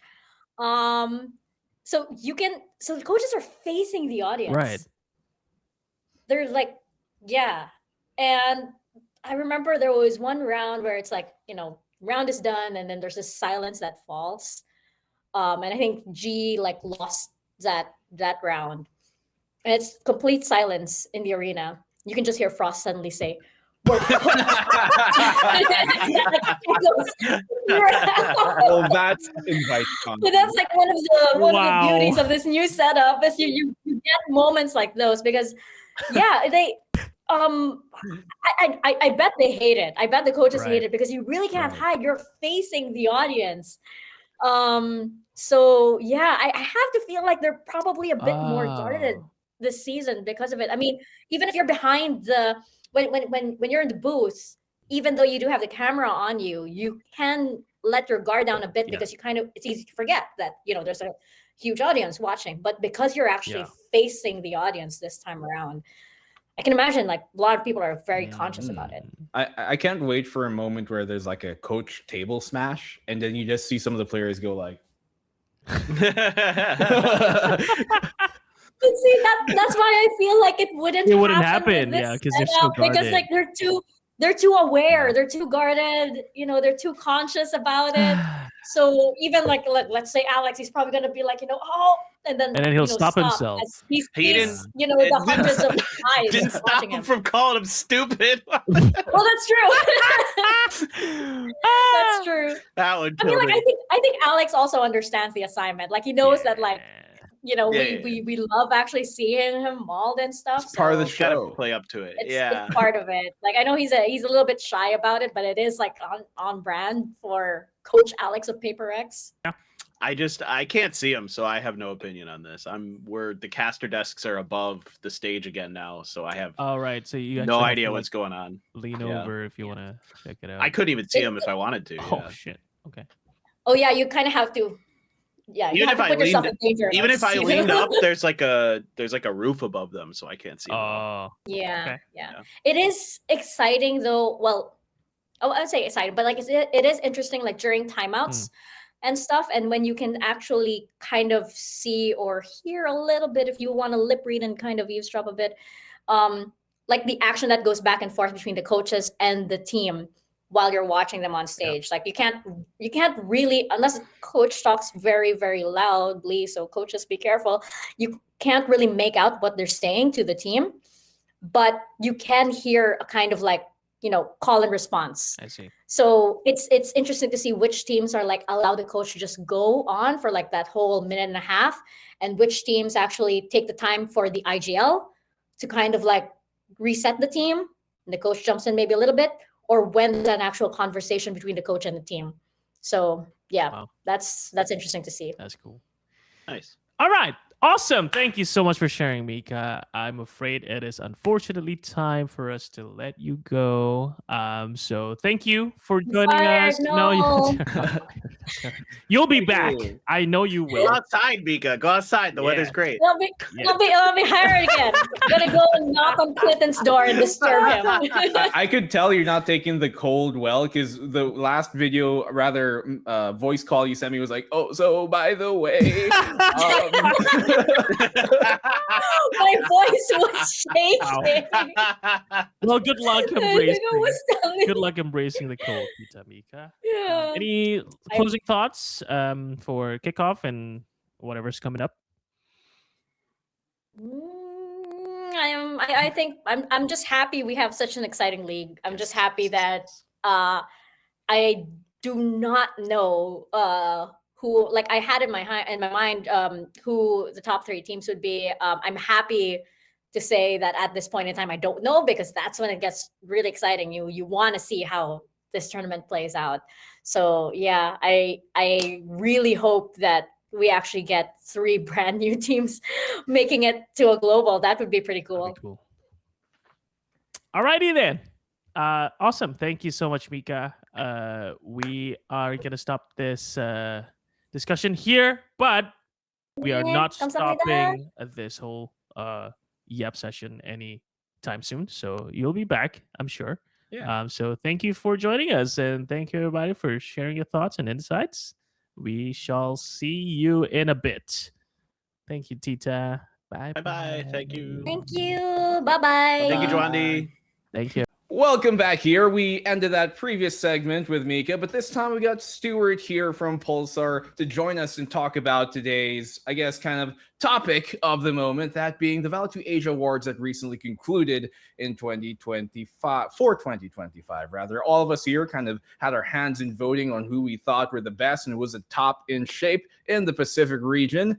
And yeah, I guess let's just get right into it. So first of all, Stuart, thank you for hopping on the podcast. How you doing, my man?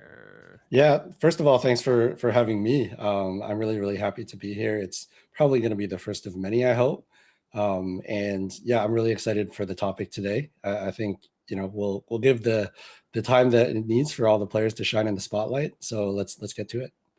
Yeah, no, definitely. Well, could you kind of, I guess, give us a small brief introduction of like what you do and who you are, just so for our folks watching and listening as well on different platforms?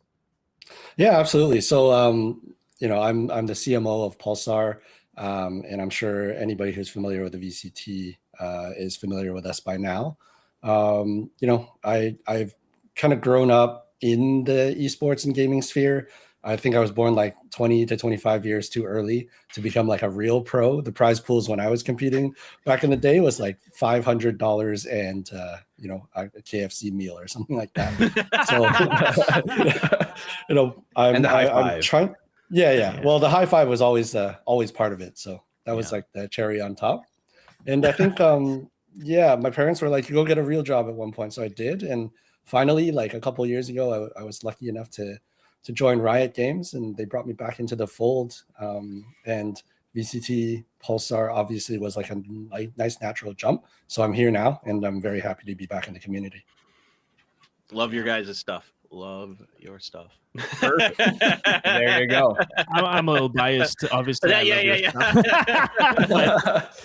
Whatever. I did not send all of the gear to people here to make me look good or anything like that. They had it on their own before.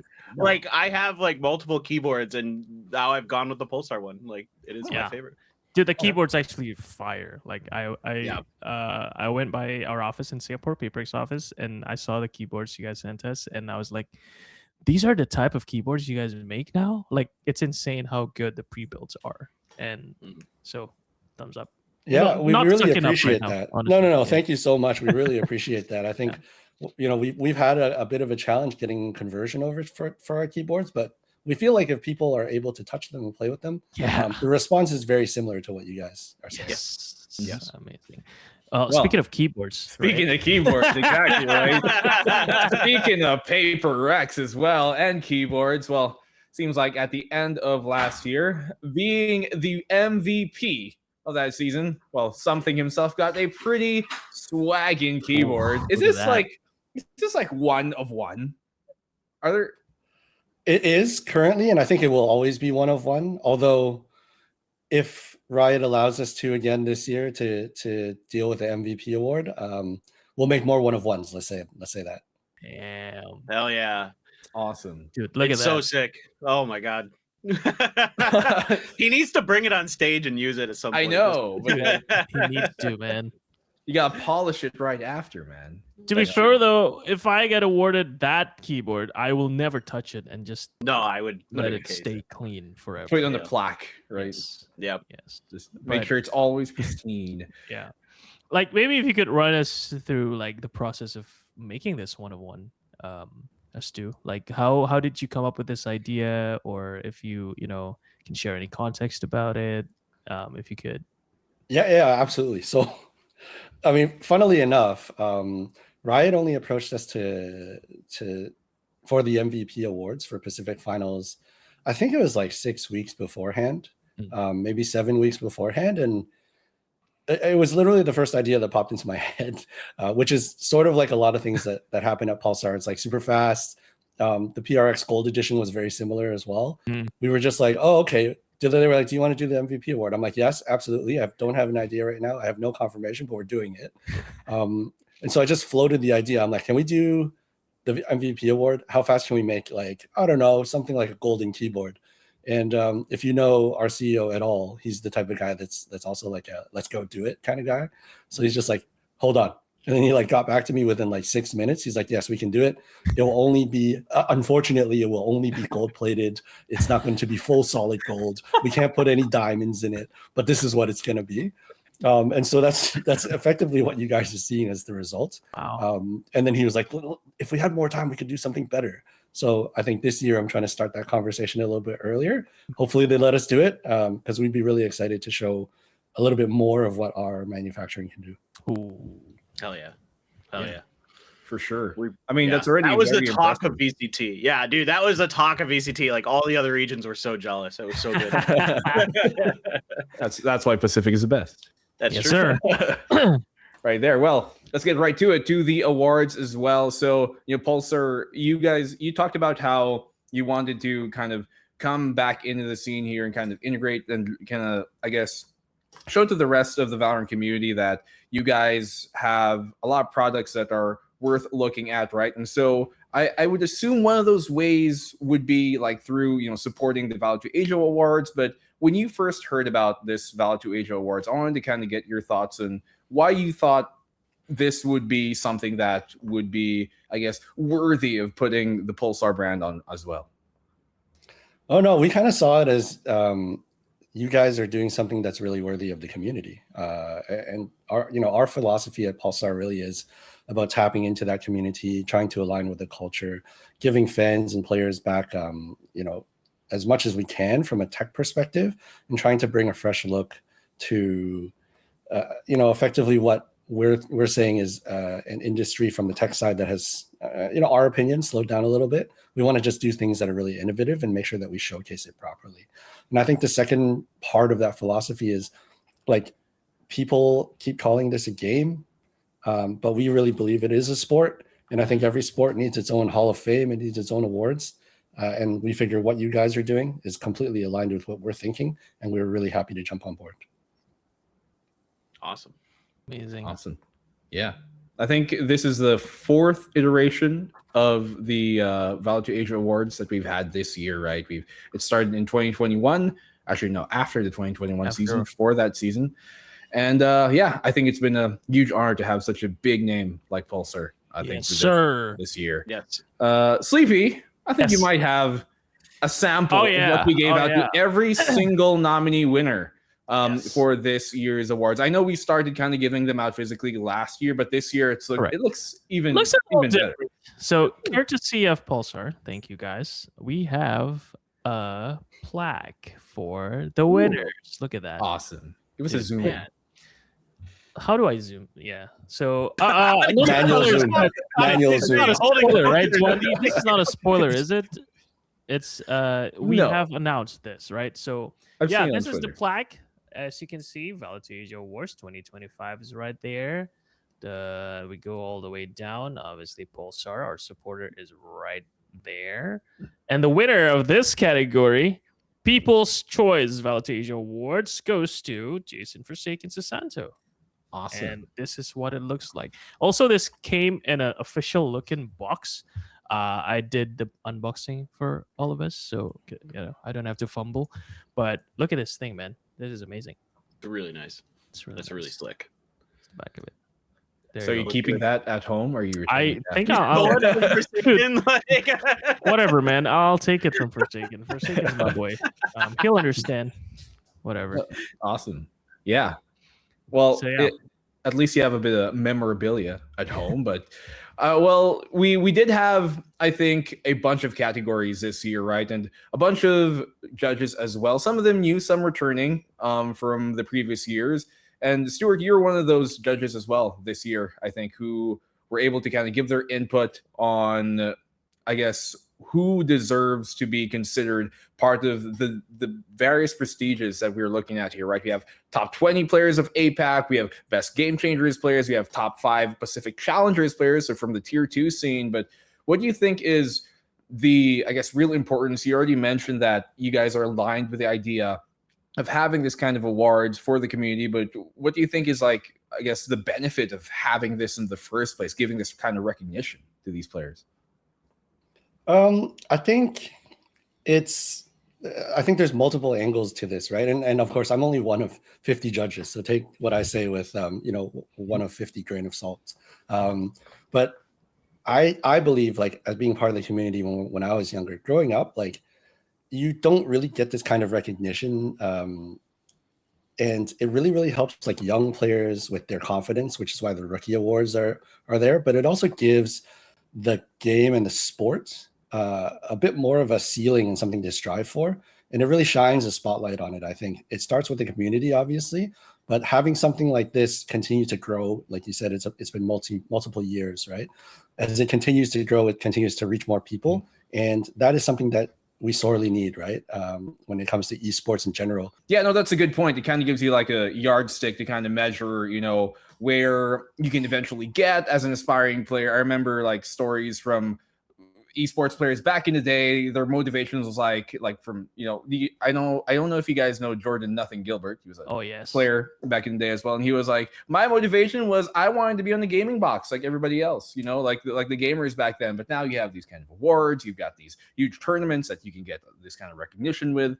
And so, yeah, I do think ultimately the stars aligned to kind of have these kind of award show and to, I guess, really be able to make sure that we give their flowers while they're still active as well here for a lot of these players, right? So let's do that, and let's go right into, I think, the kind of biggest category that everybody looks forward to here, especially, is the top 20 players in the entirety of APAC. So lots of paper rocks up there, I will say, Sleepy. I see and that. I think very deservedly so. Yeah. I mean, obviously, it was thanks to the fact that we did finally win an international trophy last year. There's obviously a lot of impact from that. And I think in general, some of these players, as you probably know, as observers of the game, they have been very consistent. But we also see names like Hyunmin, who only just entered last year, I believe, into VCT Pacific. So, like, it goes to show that it doesn't require you to be a veteran, to be a player who's been in the game for the longest to be on this list. So looking at the mix of names, I think it was a pretty good mix of people who have made consistent efforts across the years, and also people who have just joined and made a huge impact. And I think it was a fun list to watch develop. So maybe a question to Stu, like, what did you think of this top 3 at least? Like, do you agree with the 3 PaperX players on there? Well, if I'm giving my official answer, we do sponsor them. Yeah. I'm very, very happy that the 3 of them are up there. Yes, sir. I genuinely think that, as a group, everybody did a good job at curating this list. Obviously, there could be some debate as to, like, exactly where people place, but I think outside of just the top 3, I think anybody that made the list, first of all, deserves to be there. And like Forsaken, Something, Jing, they've always kind of been power players, right? They proved it this year. Forsaken with the MVP at Masters Toronto, Something with the VCT Tokyo MVP. And Jing has just been one of the most unrivaled duelists of Pacific for the longest time. So yeah, definitely deserving, and very, very happy that they're up there. Nice. Yeah, for me, it's like so much of this is the international success that Pacific had, right? Across 2 different Masters, and then a 3rd and a 4th place at Champions. So, like, all of those players so well deserving. So many of those players were not only destroying in Pacific, but also globally, like, proving that this region is to be feared for sure. And it's really exciting to see all those guys up there. And I think a lot of those names that you're seeing in that top 10 are going to be back there again this year, it feels like. Well, some of these guys, it was their first season even, right? Like you got players like Patman here, you have players like Yunmin who first season in the league, they're already in the top 20. So, it's a very, I guess, wide distribution of players that we have here. And I wanted to ask you, Stuart, like what do you think this means for, Pacific and APAC as a whole? Like you have this diversity in the amount of, in terms of like, there's players who have different, I guess, experience levels, players who have coming from different regions, players who have basically different roles as well in the game and have had different meaning, I guess, throughout their careers. What do you think it ultimately means about APAC as a whole, the fact that we have a list this diverse for the top 20? I think it's plain and simple, right? The future for Pacific is bright, right? You're looking at guys like Hinman stepping in, Patman, who, if last weekend was any statement, he's here to stay, right? Guys like Happy Way, even just like Primmie tearing things up as he normally does. Like the other regions got to look out because the talent pool is deep here, and as these kids gain more and more experience, they're only going to get more deadly. Yep. Primmie, that's all I gotta say. Primmie. I think he's going to be a bit higher, it feels like. He has to be, right? He has to be. The way he's playing, the way he's mechanically gifted, like it's almost inevitable that Primmie is going to climb up. So looking forward to that. He is Thanos. He is inevitable at some point. Like it's become clear as day why Crws even kind of flew over to him personally just to try and recruit him in front of his family, in front of his parents. Like, no, your kid is something special. And so, yeah, I agree. Like there is, I think, been, especially in the earlier years of Valorant, a bit of an underestimation on the talent levels of Pacific. But as, Paper Thin mentioned, last year was, I think, by far the most successful year for Pacific as a whole. 2 out of 3. Pretty good, I'd say. But let's move on, I think, to where it really kind of starts, right? Like there is no tier 1 without the tier 2 as well to supply new talent into that every year. We've had examples of that. Like here, we already see some players who went through tier 2 to get through tier 1. And ultimately, you're going to have a lot more talent being, I guess, homegrown from this region through the tier 2 scene. And so let's look at the top 5 Pacific Challengers players that we did have. And some of these guys actually made it on over to tier 1 now. We saw Savvy 8K. Yeah, all of them actually. I mean, how could they not after the performances in tier 2? But you look at, Zuna being the number 1 of this. I want to kind of pick your thoughts, guys, on like why you think he was the best performer from all the tier 2 prospects that we had coming in from last year, and why ultimately they all deserve, the slot they've been given this year in the tier 1 scene. Yeah, I think it's as simple as, him and his team obviously went through the toughest of trials, climbing Ascension, and now he actually claimed his spot, not because he was given it, he actually took it. So I think that's why one of the primary reasons he was number 1 is because he did it out of his own will and effort. So well-deserved. And Javi obviously is now in GE. Wayne, I believe I've heard rumors of him being in a team, or I don't know if that's even confirmed now. So yeah, a lot of it just got to do with their tenacity and efforts they put into this game. Wayne is on Liquid. Yeah, exactly. Played. There you go. Yep. Just played. He just played. Won. Yeah, there awesome. You go. Awesome.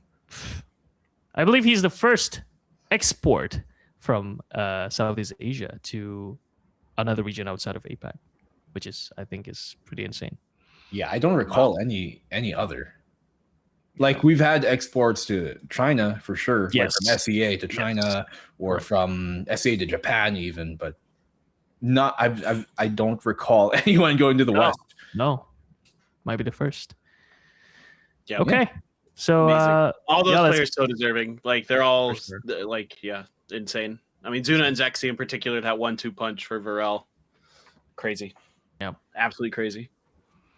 Yeah, I mean, what else is there to say, right? T2, like watching Ascension every year has been one of the highlights as well of, I think, the Valorant ecosystem as a whole, because not only do you get to see who the new guns are maybe coming on up into, you know, the year Pacific. Well, now that we've changed, you know, the format, it's a bit different, but at least in the previous years, you look at the tier 2 scene, you also got to see, you know, kind of the other orgs that maybe trying to fight for their shot again at redemption back into the tier 1. So we have a different format now. We get that, but we're going to look at now the game changers scene here, because this is where I think there has been some of the most exciting matches in the entirety of the Pacific throughout this year. I have recalled so many moments where you got so many of these players on here, like Graham's and Dana, who had exemplary highlights. And I want to pick your thoughts, really, Stuart, here too. Like the fact that we have a dedicated, I guess, award as well for, you know, the game changers scene. How much do you think this matters to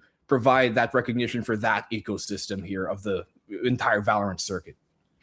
Oh, I mean, it matters immensely. I was in Korea to watch the game changers this year, and I think each year, right, this is growing and is shining a bigger light on the sport. The female segment of the sport is a very exciting thing to watch. Honestly, I think the sheriffs in the hands of the females might be better than some of the males. If you watch some of the finals matches, just like 3 bullets, 3 headshots, you know, let's move on, right?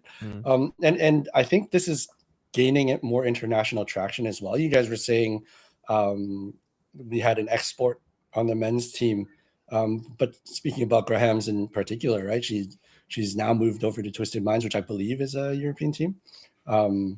And, you know, coming from Pacific over to Europe, I think that I got my facts correct. That is something that's also more exciting because it's starting to spread, you know, laterally across the globe. Yeah. And you also had Shirazi with Nova. So like that was some really cool to see, like some branching out. Yeah. No, totally. I mean, it used to be one way, right? It used to be, you know, kind of, I guess, APAC talents looking for talent otherwise from the West, but now it's going, as you mentioned, laterally. It's a two-way system now we got going on. And aside from that, we also had the Rookie of the Year award. And this was, I think, would you guys say it was a difficult choice considering all the talents we had, or was this one a bit more clear-cut for y'all? I think it was pretty easy for China for me. I felt like Happy Way was a pretty obvious answer considering how well, especially he was doing internationally. Like he was one of the few kind of bright stars for that region globally, not just like as a rookie, but period. Like one of the better players that was able to hang on the bigger stages. And then Hyunmin, I say, was a little challenging because of Patman. But I thought, you know, Hyunmin's overall consistency throughout the year just kind of gave him that extra edge for me. Yeah, I think it was probably also, I totally agree on the Happy Way front, by the way. It was pretty standout for me. His aim and Hyunmin's aim are completely different, right? He's a lot more flicky. He's almost like prime 10s in a way. Just like high sense flicking around the screen. Well, yeah. Right. Whereas Hyunmin is just like, if you're in front of him, you're just gonna die. Right. It's just like little micro adjustments, just like really precise. And neither of them are afraid to take any of those multi-person fights. So that's what kind of made them really exciting to watch. But I think with Hyunmin and Patman, both of them probably made a really, really good case to be here. But I think, you know, Hyunmin just took it a little bit further, I think, with and for his team, especially in the role that he played. So it's not completely like for like, but, you know, I'm not disappointed with the choice at all. Awesome. Yeah, awesome. Well, those are the Rookie of the Years that we had, one for China, one for the Pacific. But we also had the People's Choice here by Pulsar. And that went to Mr. Forsaken himself, not only #1 of the top 20, but also the People's Choice Award. I mean, Stu, I wanna get your thoughts here. Like, why does Forsaken get this? And why is he such a fan favorite to so many audiences in the entirety of Pacific alike? You know what? Beats me. No, I'm kidding.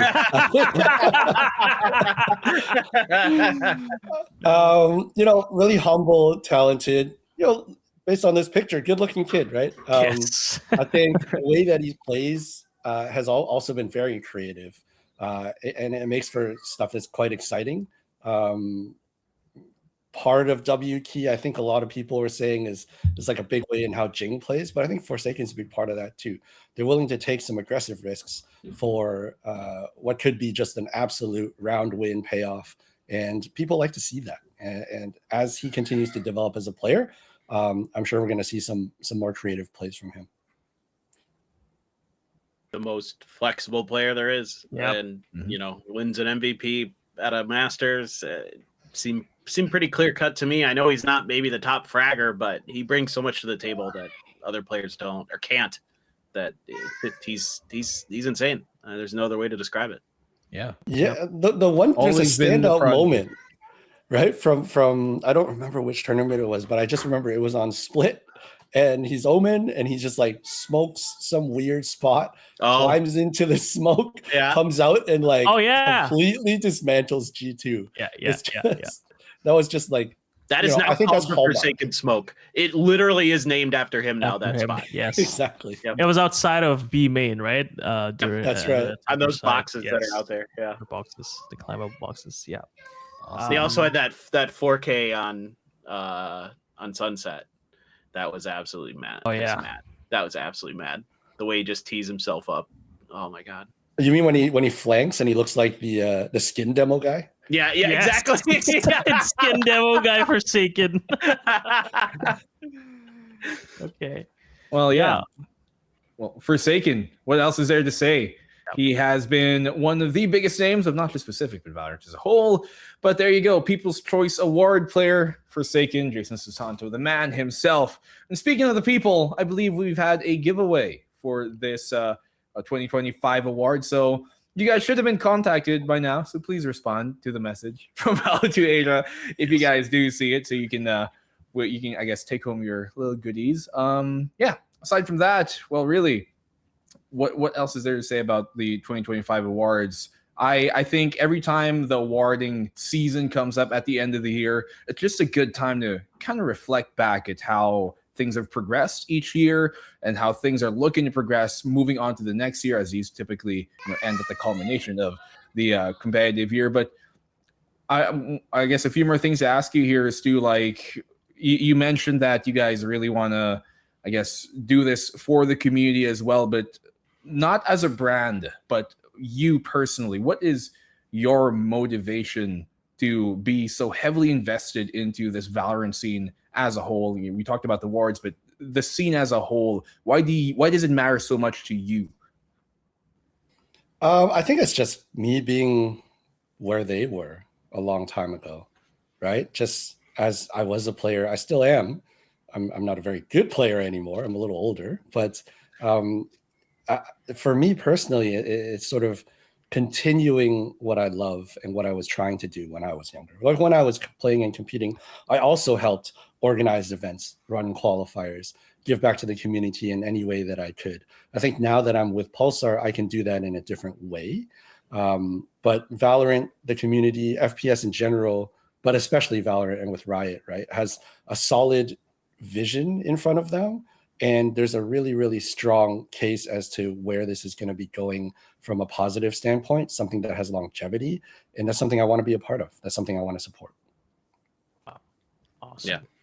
Yeah. Awesome. Well, I kind of want to poke you a bit with a stick and say, is there going to be any kind of teases you can give about potential Valorant Pacific and Pulsar collabs coming down the pipeline? I mean, you guys have had the quick turnaround time with the previous trophy. Any small teases you can give? Unfortunately, I cannot confirm nor deny whether or not there's going to be a lot of big things happening. Otherwise, my computer might self-destruct. But I will say we have stuff that has been mentioned that could have been forgotten, right? The most prevalent one right now is we're actually reworking the whole concept of ES. To be less about like, okay, it's a Pulsar mouse that has a LED screen on it. And it's more like purpose built together with VAXI, that partnership, purpose built for performance. Right. So I'm not sure if you guys all caught the news, but we did partner with VAXI on that. And then also contributing to the ES ecosystem with VAXI and also with our acquisition of LGG earlier last year. our ES line of mouse pads is also, I think, quite good. I've got like probably every single one over there. So I've been testing them right now. I'm using this Saturn. So that's like a really big thing that's a little bit different for us this year, which is the ES line is going to be completely and silently just hopefully perfect for stage and for performance, right? And then on the Pro Series front, we do have some surprises coming up. But there are ones that I'm sure you guys have probably forgotten, but Buzz, Stacks, and Carpe, the T1 boys, they're going to have a couple things coming up probably late Q1, Q2. Nice. Let's start there. Awesome. And if you guys want me to come on the show later in the year when I'm able to say more, I'd be happy to share more. Hell yeah. Awesome. We gotta get Stacks to kiss that one as well. Yes. Yeah. The signature one. But yeah, I mean, I want to see him just spike it. You know, like just. He needs to have some backups, but yeah. We'll make sure he has a bunch, just in case. He's gotta have like a whole stack of them. Stacks. Yeah, that's why they call them. Well, I see what you're doing. Any closing thoughts, guys, for the 2025 awards? Anything that maybe you guys weren't able to get out on your votes or on your contributions that you wish you could have put like an asterisk, like, oh, I voted him, but asterisk this. Anything like that you guys just, I guess, want to? I had May a lot higher. I'll put it that way. Well, apparently 49 other grains did not agree, unfortunately. Sad. Well, maybe this year DFM's looking pretty well, Clint. So hopefully you'll get him where we, I guess, kind of want to see him, which is near the top. But yeah, thank you, Stu, so much for joining us here on the VALO2ASIA podcast, the YAP2ASIA series that is surprisingly a lot more, I guess, regular than irregular nowadays. So we're kind of making it happen, right? 2026, new year, new us. But that's about it for today's episode. We've had a banger of an episode, I hope, for you guys. Stay tuned, subscribe, follow more, and I'm BNB. With me is Paper Thin, Sleepy, and Stu. Thank you guys so much. We'll see you next.